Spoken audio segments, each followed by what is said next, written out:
고난주간을 맞이해서 새벽에 예수님께서 빌라도의 법정에서 신문을 받으시고 또 십자가 처형장으로 끌려갔을 때에 일어난 일들, 또 예수님의 십자가의 죽음, 또 죽음 이후에 있었던 일들에 관해서 말씀을 나누었습니다.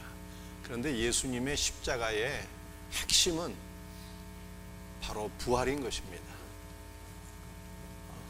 그러므로 우리는 무엇보다도 예수 그리스도의 부활을 정확하게 이해를 해야 되는 것이죠.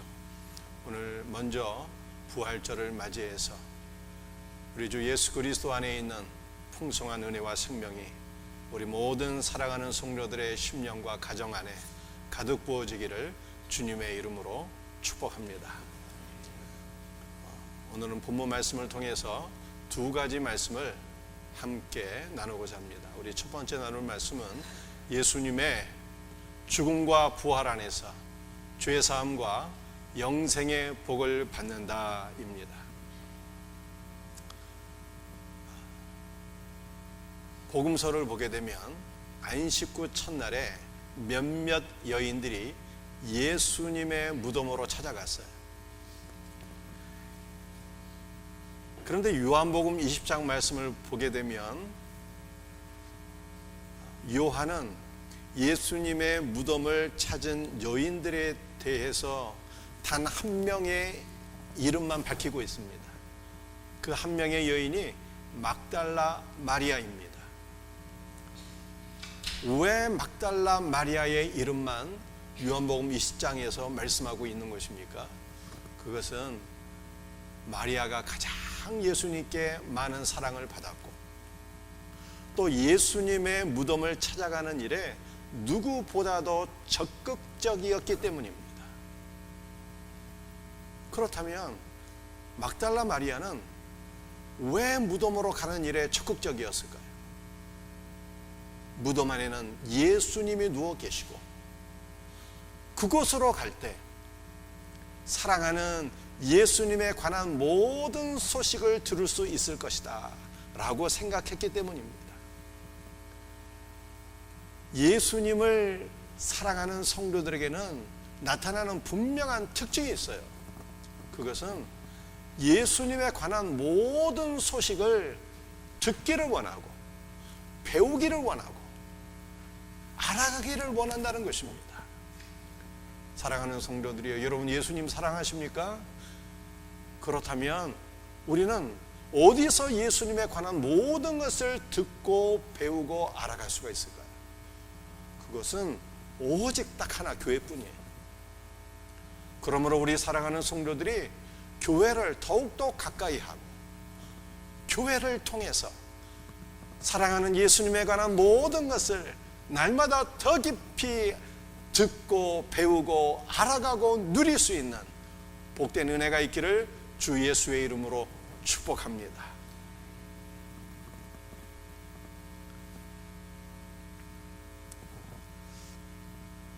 요한복음 20장 11절 12절 말씀을 보게 되면 드디어 막달라 마리아가 예수님 누워 계신 무덤으로 가게 되었습니다.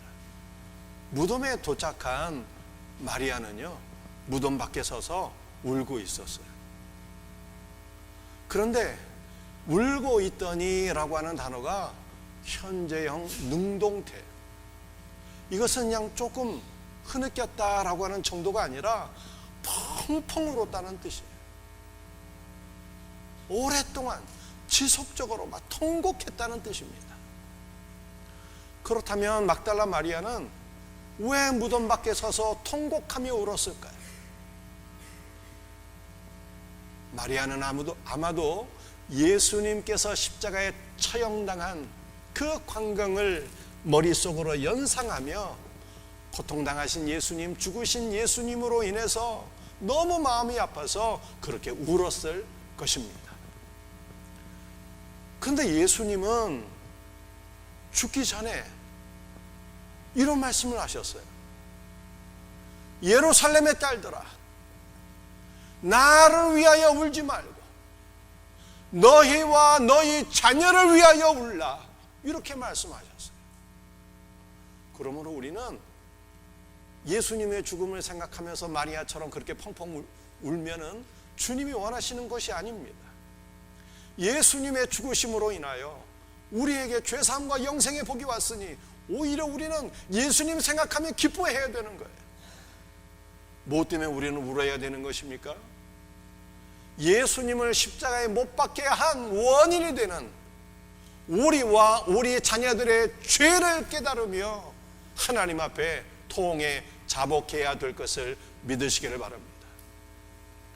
유대인들은 예수님의 사랑과 은혜를 멸시하고 거부함으로 멸망을 당하게 되었는데, 우리와 우리의 자녀들이 예수님의 은혜와 사랑을 멸시하고 거부함으로 영원한 멸망에 떨어지지 아니하도록 하나님 앞에 눈물로 기도해야 된다라고 하는 뜻입니다.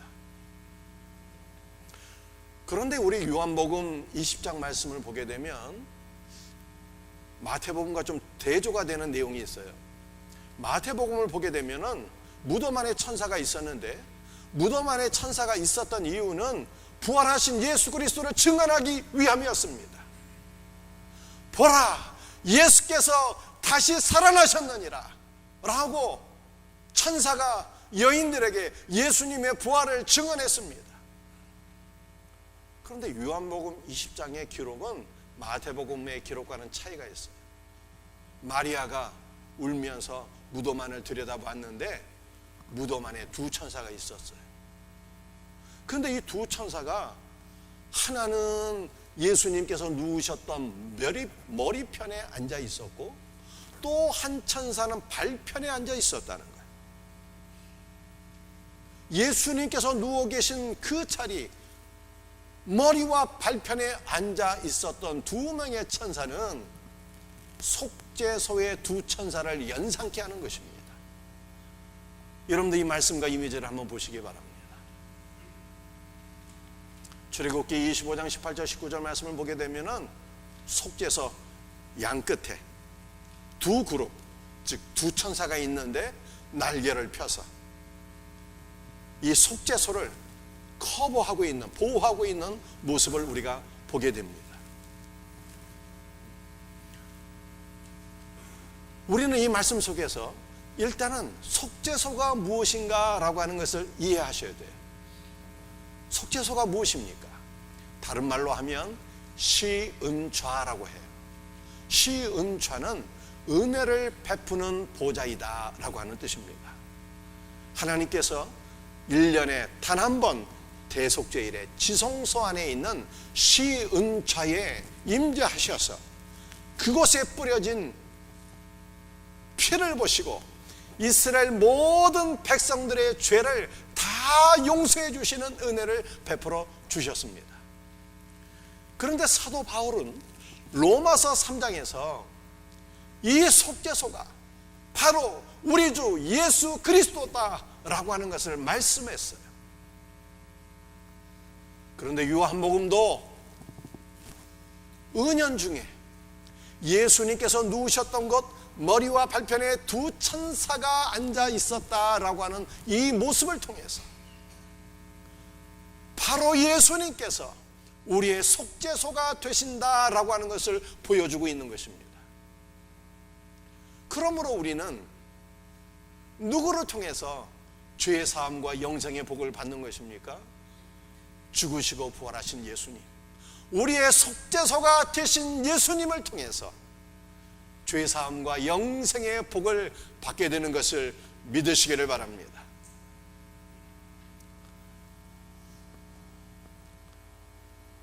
요한복음 19장 말씀을 보게 되면 예수님께서 십자가에 못 박히신 그곳이 동산이었대요. 아리마대 사람 요셉이 예수님의 시신을 요구해서 무덤에 장사를 지냈는데 예수님의 무덤이 있던 곳도 동산이었습니다. 그리고 예수님께서 다시 부활하신 곳도 바로 동산이었어요. 그런데 이 동산이라고 하는 단어가 케포스라고 하는 단어인데 구약 성경 에스겔 36장에 이 말씀이 기록되어 있어요. 사람이 이르기를 이 땅이 황폐하더니 이제는 에덴 동산같이 되었고. 여러분들 에스겔 36장 말씀은 정말에 우리가 잃어버린 에덴 동산이 다시 회복된다는 뜻입니다. 에덴 동산은 하나님의 나라이잖아요. 에덴 동산이 다시 회복될 것을 말씀하고 있어요. 그런데 중요한 것은 에스겔서 36장 35절에 그 에덴 동산이 케포스라고 하는 단어예요. 그러므로 이것은 무슨 뜻이 되겠습니까? 아담 안에서 잃어버린 에덴 동산이 예수 그리스도의 죽으심과 장사 지냄과 부활을 통해서 우리 안에 회복이 되었다라고 하는 뜻입니다. 하나님의 나라는 우리의 의지와 노력과 공로로 회복되는 것이 아니에요. 하나님의 나라는 주 예수 그리스도의 죽으심과 부활의 공로로 말미암아 우리에게 회복이 되었다라고 하는 것을 성경이 말씀하고 있는 것입니다. 다시 말해서 예수님의 죽으심이 없고 예수님의 부활이 없다면 하나님의 나라도 없다라고 하는 것입니다. 예수 그리스도의 부활 안에서 회복된 하나님의 나라가 무엇입니까? 지상에서는 교회예요. 내세에서는 하나님의 나라가 거룩한 새 예루살렘인 것입니다. 우리는 교회를 통해서 하나님의 나라를 누리게 되며 교회를 통해서 거룩한 새 예루살렘 안으로 들어가게 될 것을 믿으시기를 바랍니다. 오늘 두 번째 나눌 말씀은요, 부활하신 예수님을 만난 마리아가 사도들에게 사도가 되다라고 하는 말씀이에요. 마리아가 예수님의 무덤으로 오게 되었습니다. 그리고 예수님의 시신이 어디 있는가를 보니까 없어진 거예요. 무덤 안을 들여다보니까 두 명의 천사는 있는데 예수님의 시신을 볼 수가 없었어요. 천사들에게 물었습니다. 예수님 어디 계시냐고. 동산직에게 물었습니다. 예수님의 시신을 누가 옮겼느냐고. 예수님을 간절히 찾았어요. 그런데 그때 예수님께서 나타나셔서 마리아야 하면서 그녀의 이름을 불러주셨어요. 이것은 오늘 우리에게 무엇을 말씀하고 있습니까? 너희가 나를 아무리 간절히 찾고 찾을지라도 나를 만날 수 없을 것이다, 이렇게 말씀하시는 것이 아니라, 사랑하는 자들아, 너희가 그리스도를 만나고 그리스도를 찾기를 원하느냐? 나를 간절히 만나고자 하는 자마다 나를 만날 것이요 나를 찾을 것이요 나를 소유하게 될 것이다 라고 말씀하고 있는 것입니다. 예수님을 만나고 예수님을 찾기를 원하는 사람들은요, 생각하는 것 이상의 은혜를 누리게 돼요. 마리아는 예수님의 시신이 없어져서 예수님의 시신을 찾았어요. 그런데 부활하신 예수님께서 마리아의 이름을 불러주신 거예요. 상상 이상의 은혜를 받게 된 것입니다. 우리도 마찬가지입니다. 예수님을 만나기를 원하고 여러분들이 예수님을 간절히 찾고 구할 때 우리가 생각하는 것 이상으로 부활하신 예수 그리스도의 크고 놀라우신 은혜가 저와 여러분들에게 임하게 될 것을 믿으시기를 바랍니다. 오늘 본문에서 가장 중요한 말씀은 17절 말씀이에요. 이 17절 말씀은 우리 모두가 사모하는 마음으로 함께 같이 읽어보겠습니다. 예수께서 이르시되 나를 붙들지 말라. 내가 아직 아버지께로 올라가지 아니하였노라. 너는 내 형제들에게 가서 이르되 내가 내 아버지 곧 너희 아버지 내 하나님 곧 너희 하나님께로 올라간다 하라 하시니. 마리아가 예수님 찾기 위해서 무덤으로 왔어요. 간절히 찾았습니다. 그런데 예수님의 시신이 아니라 부활하신 예수님을 만나게 되었어요. 예수님께서 마리아야 하면서 그녀의 이름을 불러주셨을 때 마리아가 얼마나 기쁨이 충만했겠습니까? 너무 기쁘고 너무 은혜가 충만해서 예수님께로 달려가 예수님을 안아드리고자 했어요. 그런데 그때 주님께서 말씀하셨습니다. 나를 붙들지 말라 라고 말씀하셨어요. 마리아에게 나를 붙들지 말라라고 말씀하신 것은요, 일면 이해하기가 어려운 말씀이에요. 왜 그럴까요? 부활하신 예수님을 도마도 만났거든요. 근데 예수님께서 도마에게 뭐라고 말씀하셨어요? 도마야, 너 나 만지면 안 돼, 이렇게 말씀하신 것이 아니었어요. 도마에게는 도마야, 내 손에 못자국을 만져봐라. 내 옆구리에 손을 넣어서 창자국을 만져보고 믿음 없는 자가 되지 말고 믿는 자가 되어라 라고 말씀하셨어요. 그런데 예수님께서 마리아에게는 나를 만지지 말라고 그렇게 말씀하셨거든요. 왜 그렇게 말씀하셨을까요? 마리아는 이제 예수님이 살아나셨으니까 이전처럼 같이 먹고 마시고 교제하고 눈으로 보이는 이 교제를 지속할 수 있을 것으로 생각했어요. 그런데 이것은 마리아의 잘못된 생각이었어요. 예수님께서 뭐라고 말씀하십니까? 나를 붙들지 말라. 내가 아버지께로 올라가지 아니하였다, 이렇게 말씀하셨어요. 이것은 예수님께서 부활하시고 아버지께로 올라가신다는 뜻이에요. 예수님은 높아지신다는 뜻입니다.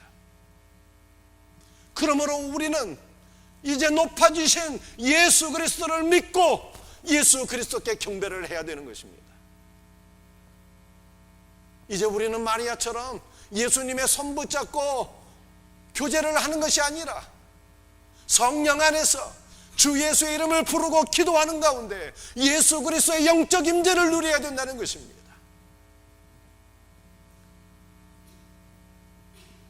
주 예수의 이름을 부르며 기도하다가 성령 안에서 예수 그리스도의 영적 임재를 풍성하게 누릴 수 있는 우리 복된 성도들이 되기를 주 예수의 이름으로 축복합니다. 여러분들 17절 말씀에는 우리가 세 가지를 기억하셔야 돼요. 첫 번째 말씀은 부활하신 예수 그리스도를 우리는 영적으로 성령 안에서 주님과 교제해야 된다는 거예요. 두 번째 말씀은요, 예수님께서 우리를 형제로 불러주셨다는 거예요. 너는 내 형제들에게 가서 이르되 내가 내 아버지 곧 너희 아버지 내 하나님 곧 너희 하나님께로 올라간다 하라, 이렇게 마리아를 통해서 예수님께서 제자들에게 말씀하셨어요.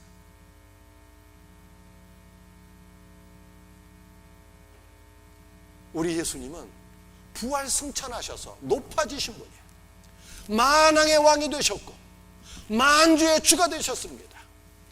그런데 이렇게 높아지신 예수님께서 하찮은 제자들에게, 갈릴리 호숫가의 어부들에게 내 형제라 칭해 주신 것은요, 얼마나 놀라운 일입니까? 사람이 성공하고 높아지게 되면 주변에 있는 사람들은 무시하고 깔보기가 쉬워요. 그런데 예수님은 높아지신 이후에 제자들을 내 형제라 부끄러워하지 아니하시고 자랑스럽게 여기셨어요. 그런데 예수님께서 그렇게 자랑스럽게 여기신 예수님의 형제들, 예수님의 제자들, 그 사람들 어떤 사람들입니까? 예수님의 은혜를 다 배반하고 예수님을 모른다 부인하고 주님을 다 떠나간 사람들이었어요. 그러니 예수님께서 마리아를 통해서 제자들에게 뭐라고 말씀하셔야 마땅합니까? 야, 이 못된 놈들아, 내가 너희를 어떻게 키웠는데 나를 배반할 수 있느냐? 이 파렴치한 놈들아, 나는 더 이상 너를 신뢰하지 않겠고 너희는 더 이상 나와 아무 상관이 없다, 이렇게 말씀하셔야 되는 것 아닙니까? 그런데 예수님은 주를 배반하여 떠난 제자들을 여전히 사랑하시면서 내 형제라고 부르셨으니 이것이 얼마나 크고 놀라운 은혜입니까? 이것은 우리에게 어떤 의미입니까? 우리가 믿음이 연약해서 쓰러질 때가 있고 넘어질 때가 있고 우리 안에 너무나도 많은 허물과 부족함이 있을지라도 우리 예수님은 저와 여러분을 한결같이 변함없이 사랑하신다는 뜻이에요. 예수님은 여전히 우리를 형제라 칭해 주시고, 예수님은 우리를 하나님의 자녀로 인정해 주시고 한결같은 사랑과 은혜를 주신다는 거예요. 이 놀라운 은혜가 우리 일평생 우리의 삶에 차고 넘치도록 부어지기를 축복합니다. 이 17절 말씀은 너무 중요한 말씀입니다. 부활하신 예수 그리스도를 우리는 성령 안에서 영적으로 교제해야 된다는 말씀입니다. 또 예수님 우리를 형제라 인정하시고 변함없이 우리를 사랑하신다는 말씀입니다. 세 번째 말씀을 잘 들으셔야 돼요. 우리 예수님께서 부활하시고 내가 내 아버지 곧 너희 아버지, 내가 내 하나님 곧 너희 하나님께로 올라간다 라고 하는 이 부활 소식을 마리아를 통해서 제자들에게 선포하셨어요. 예수님의 부활을 목격한 마리아, 사도들에게 찾아가서 예수 그리스도의 부활 소식을 증거한 마리아, 이 마리아는 어떤 여인이었습니까? 이 마리아는요, 나사로의 누이 동생 마리아가 아니었어요. 예루살렘 인근에 베단이라고 하는 동네가 있었는데 그 베다니에 살고 있었던 사람들이 나사로와 마르다와 마리아였어요. 예수님께 향유옥합을 쏟아부은 여인, 그 여인은 베다니에 있는 마리아예요. 그런데 예수님의 부활을 목격한, 그래서 사도들에게 찾아가서 예수님의 부활을 증거한 이 마리아는요, 막달라 마리아입니다. 막달라 마리아는 막달라에 사는 마리아다 이 뜻이에요. 이 막달라는 어디에 있는 동네인가 하면은 이스라엘의 저 북쪽으로 올라가면은 갈릴리 호수가 있는데 그 갈릴리 호수 인근에 위치한 어촌입니다. 어촌이. 그 어촌의 이름이 바로 막달라예요. 막달라. 이 막달라에는 두 가지 의미가 있는데 하나는 견고한 요새라고 하는 뜻이 있고 또 하나는 유통창고라고 하는 의미가 있어요. 여러분들 갈릴리 호수는 너무 커서 바다라고 하잖아요. 많은 물고기가 잡히는 곳인데 갈릴리 호수에서 잡히는 물고기는 다 막달리로 모이게 됩니다. 막달리로 모이게 돼요. 그래서 소금에 절여서 저장해서 이스라엘 12지파에게 유통하고 판매하는 곳이 바로 막달라라고 하는 곳이에요. 이 막달라라고 하는 곳에 마리아라고 하는 여인이 살았습니다. 그런데 이 여인이요, 무슨 상처가 있었는지, 어떠한 어려움이 있었는지 성경에 자세히 나와 있지는 않지만 17 귀신에게 사로잡혀 있었어요. 7 귀신에게 사로잡혀 있어서 그녀의 삶은 완전히 피폐해지고 무너져 있었습니다. 그런데 이 막달라 마리아가 예수님을 만나서 구원을 받았어요. 7 귀신이 떠나가게 되었고 온전히 회복되는 은혜를 누리게 되었습니다. 그러자 그녀의 믿음은요, 견고한 요새가 되었어요. 막달라가 요새잖아요. 견고한 요새가 되었어요. 흔들림이 없었어요. 모든 제자들이 예수님 부인하고 다 떠나갔는데 막달라 마리아만큼은 예수님을 떠나지 않았어요. 끝까지 예수님의 곁을 지키게 되었고 마침내는 예수 그리스도의 부활을 목격하게 됩니다. 우리의 믿음도 예수 그리스도 안에서 막달라 견고한 요새처럼 세워지기를 주의 이름으로 축복합니다. 인류 최초로 예수 그리스도의 부활을 목격한 막달라 마리아에게 주님께서 미션을 맡겨주셨어요.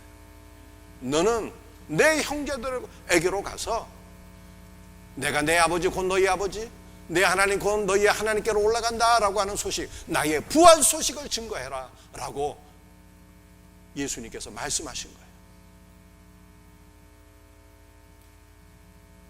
예수님의 형제들을, 그들은 누구입니까? 사도들이잖아요.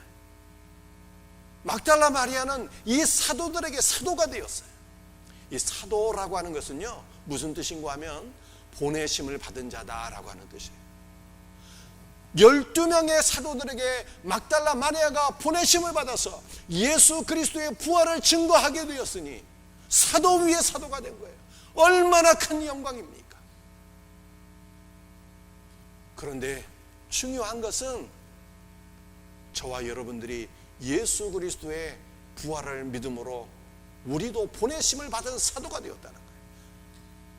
하나님께서 우리를 어디로 보내셨어요?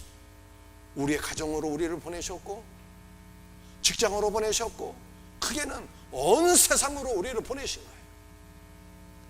그러므로 우리는 보내심을 받은 그곳에서 예수 그리스도의 죽으심과 부활을 증거하는 사도로 사명을 감당해야 될 것을 믿으시길 바랍니다.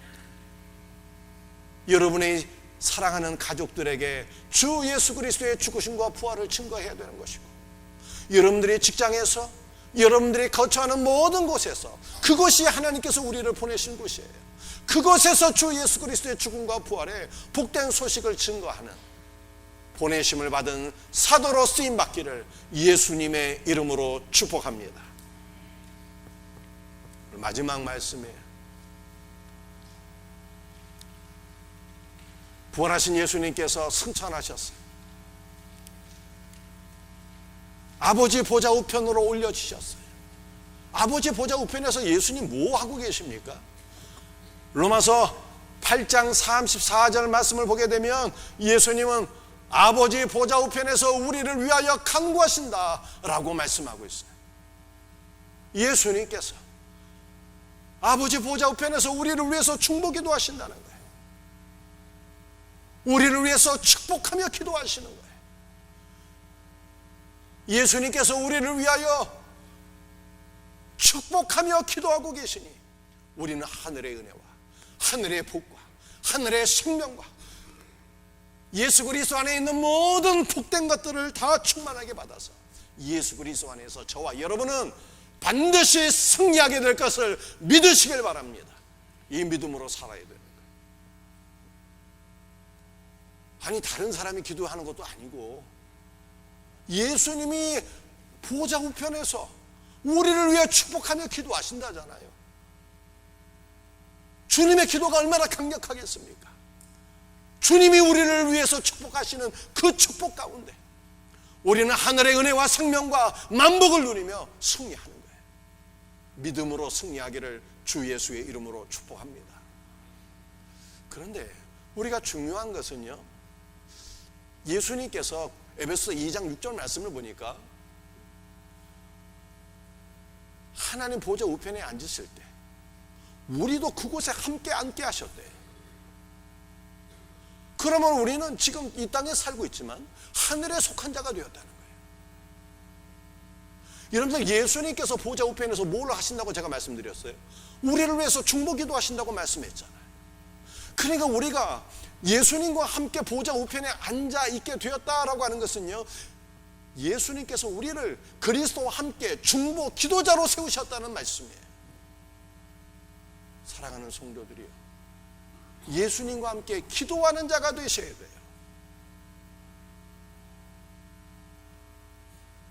그리스도와 함께 다시 살아난 자들은 그리스도 예수와 함께 기도하는 삶이 있어야 되는 것입니다. 지금 우리가 특별 새벽기도 주간이잖아요.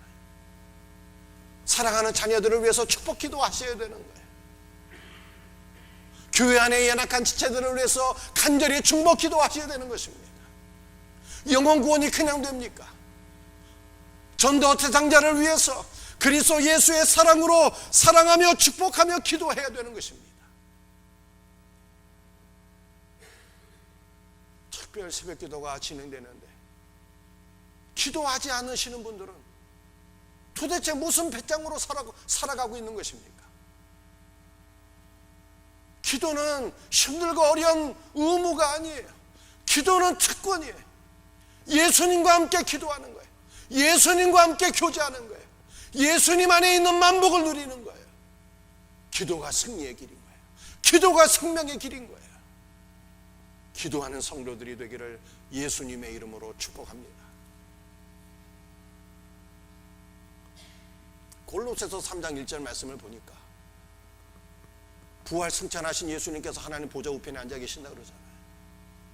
그러면 우리는 무엇을 구해야 되는가라고 하는 거예요. 땅에 있는 것들을 구하는 것이 아니라 위에 계신 예수 그리스도를 사모하고 위에 계신 예수 그리스도를 굳고 구하고 찾는 우리 복된 성도들이 되기를 주의 이름으로 축복합니다. 마지막으로 요한복음 14장 2절 말씀을 보면은 예수님께서 부활 승천하신 또 하나의 이유를 우리들에게 보여주고 있는데, 그 이유는 거처를 예비하러 간다라고 말씀하셨어요. 그러므로 우리의 영원한 거처는 이 땅에 있는 것이 아니라 하나님의 나라인 거예요. 우리는 이 땅에서 그냥 순례자로 사는 거예요. 잠시 거쳐가는 거예요. 인생이 잠깐인 거예요. 일장춘몽입니다. 이 땅에서 영원히 살 것처럼 착각하면 안 돼요. 우리의 영원한 거처는 아버지의 나라, 거룩한 새 예루살렘이에요. 주님의 나라를 바라보고 소망하며 살아가는 복된 성도들이 되시기를 주의 이름으로 축복합니다. 말씀을 마치겠어요. 제가 번호 읽으면 여러분들이 내용 말씀하시길 바랍니다. 1.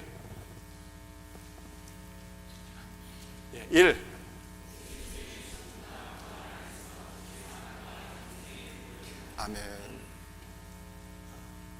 예수 그리스도의 죽음과 부활 안에서 잃어버린 하나님의 나라가 회복된 거예요. 우리의 노력과 공로가 아니라 예수님의 죽음과 부활로 말미암아 잃어버린 하나님의 나라가 회복되었고 우리는 영생의 복을 받게 된 것을 믿으시길 바랍니다. 2.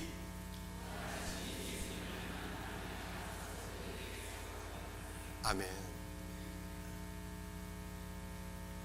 예수님이 마리아를 만나게 되었어요. 요한복음 20장 17절 말씀, 세 가지가 중요하다고 말씀드렸어요. 우리는 예수 그리스도를 어떻게 만납니까? 성령 안에서 영적으로 만나는 거예요. 부활하신 예수님은 우리에게 얼마나 놀라운 은혜를 베풀어 주셨습니까? 저와 여러분을 형제라고 그러잖아요. 얼마나 놀라운 은혜. 그리고 예수님은 우리를 사도로 이 땅에 보내셨어요. 우리의 가정과 직장과 우리의 삶의 모든 거처에서 보내심을 받은 자로서 그리스도의 부활 소식을 증거하며 살아가는 복된 은혜가 있기를 주의 이름으로 축복합니다. 우리 다 같이